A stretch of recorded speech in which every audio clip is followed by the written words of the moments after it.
Hi, it's Sue. Has you or anybody ever said to you, if I could just win the lottery, then everything would be all right? Because we all think, don't we, that if we have £1,000,000, we'll be much better than if we have 1,000 or 10,000 or 3,000. But the reality is, we actually work the same way with 10,000, 3,000, a million. Our brains still work the same way. We still have the same relationship with money, the same way of handling it. We just like to think that we'd be different if we had £1,000,000, but we'd probably just spend as much as normal.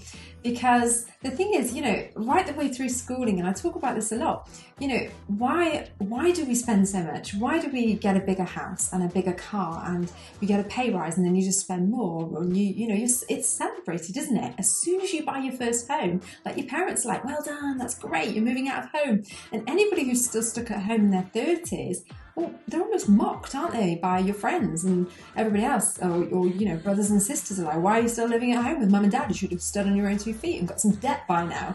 So society and the whole traditional career path, it's all geared up to say, as early as possible, sink yourself into a job, even though the reality is you're going to do it for a lot longer than your parents ever did now. But we're giving you 5 minutes to decide what you want to do, even though you don't know half of what's available. And in 10 years' time, the job market will be completely different. The skills you need will be. Everything will be completely different. I mean, look at the internet, how it's changed everything, the way we do everything. And even now, it's still changing, it's still evolving. The job that I do, in my corporate career as a data leader is completely different. This job never existed when I started and left school. So, we're revered for doing that, and we're put on this path, aren't we, where that's what you do. So what I want to do today is talk about how you can master your money, because in school, we were never taught how to do this. If you were super lucky, your parents or your school taught you how to do a basic budget, that monthly thing. This is your monthly income, these are your outgoings, this is your deficit.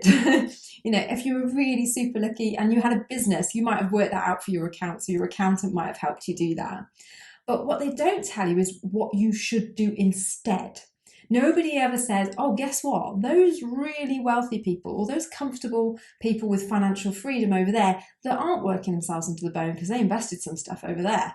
We're not going to tell you how they did it. We're not going to tell you the mindset and the methodology that they use. And that's what I want to talk about today, because if you're like me and one of your objectives is to have more financial freedom and security and independence, so that you can have a better lifestyle, you can have work-life balance. I can pick and choose when I want to work because I might want to have a mini retirement. I might want to go off with my family.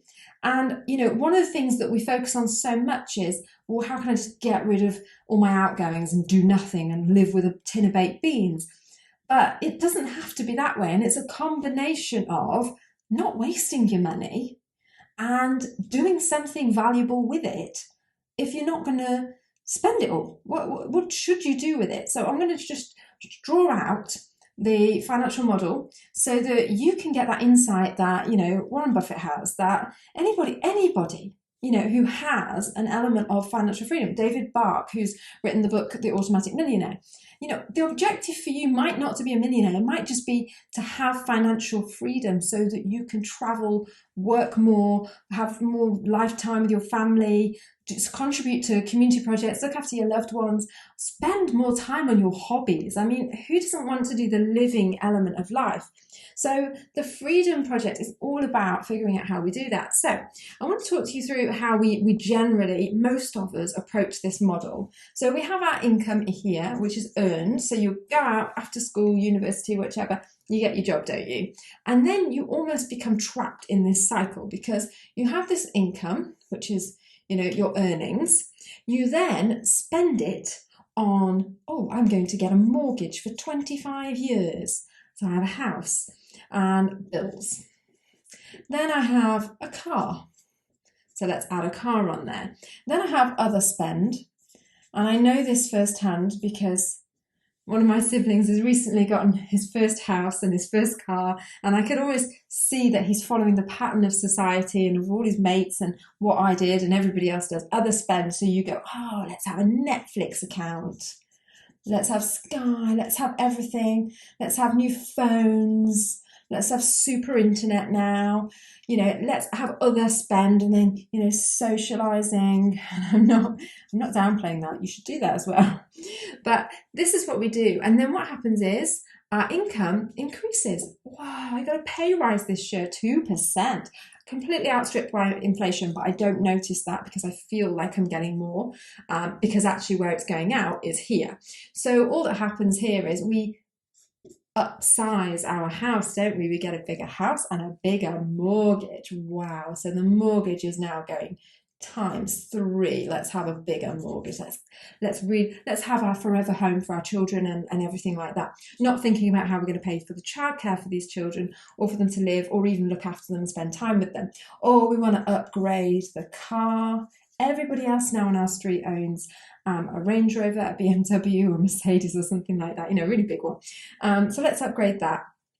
And then other spend, well, obviously we need to upgrade all of these things in line with the quality of life we're now leading, where we're just spending all this money. So you can see what's happening here. Each time we increase our salary, we just increase what we spend it on. We just increase the size of our bills, the size of our liabilities that go with these bills, the lease that we have on our car, or the HP, because we can. People are throwing credit at you at this stage. The banks are, society wants you to do that. So what happens here when you say, do you know what? I'm going to have a child or two, and I want to take a year or 3 off with them. Or I want to go traveling, or I'm so fed up of my 9 to 5 and the fact that I have no flexibility, no freedom. I want to start my own business. I want to go freelance. What happens? Well, this dip in salary here, is scary, isn't it?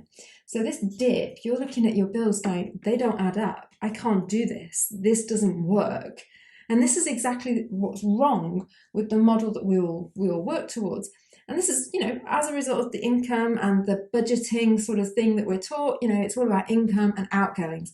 And nobody tells you the way that you should be dealing with it, which is what we're going to get to next. So your income. So let's go back to the basic model. So let's imagine I've got my income coming in, and rather than decide to do lots of this stuff, I'm going to decide to go lean with this. I'm going to be lean. I'm not saying be overly sensible, that you're not living with your heart and doing all the things you want to do. I'm just saying let's split it up. So here's what the wealthy people do, is they take their income, and before they do anything else for anybody else, they take some out and they put it in savings. You're probably laughing at this word. And investments. Okay, the key one here is investments. And that's what people do. They pay themselves first. Pay yourself first. That's what they do. And then after that, what's left could be spent, could go on the house, the bills, and the car. So you see what happens when this increases. Rather than saying, I'll increase my spend, they just increase the amount that's going down here in savings and investments. And one of the other things, so what can you invest in? Well, you can invest in stocks and shares, you can invest in ISAs in the UK, you can invest in properties, you can have passive income through rental, you can also invest in a business for yourself so that you can feed more income into the pot, which then feeds this pot and this pot again. And instead of increasing these and not getting any return and feeling trapped, what you actually do is you start to create more freedom. Why do we have more freedom? Because I no longer need to work so much, because I've got my extra income coming from my business or my savings and investments. These things that will be passive, maybe property that will be passive.